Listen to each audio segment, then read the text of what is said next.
بسم الله الرحمن الرحيم. صلي على رسول الله. النهارده هنعمل طريقة عمل البانيه المشوي. عبارة عن نص كيلو بانيه أو صدور. خلي الراجل يقطعها لك سميكة شوية. حط عليها معلقتين زبادي أو معلقة عشان يبقى طري.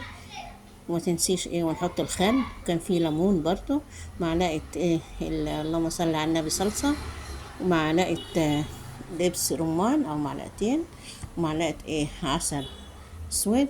ماشي. البهارات بقى اللي هي بهارات الفراخ، فلفل اسمر، وبقى توم باودر، وسبع بهار. يلا بينا ننكس الكلام ده، مش طبعا الخل والليمون. يلا بينا. تمام.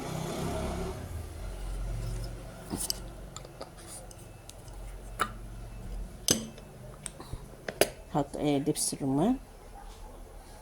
ده انا عاملاه من السنه اللي فاتت والله، لسه ما عملتش السنه دي. تمام. نحط معلقه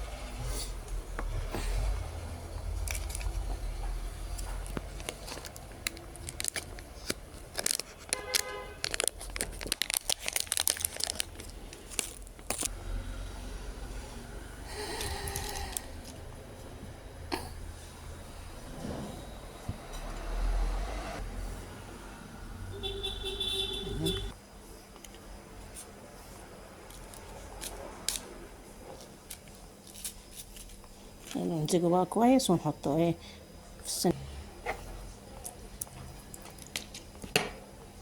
نمزجهم كويس. خلاص.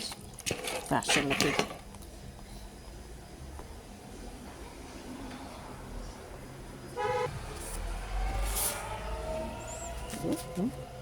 دهيت بقى هنحطها في الفرن. وزي ما انتم شايفين الشكل النهائي البانيه المشوي.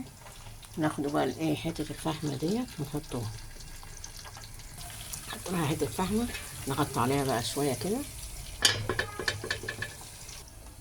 ايه رأيكم بقى؟ بانيه مشوي في الفرن. تمام. جميل جميل جميل، ريحته تحفة. جميل. متنسوناش بقى باللايك والشير، دعمكم ليا، تدعوا جوزي بالرحمة. شايفين الحلاوة، شايفين الجمال.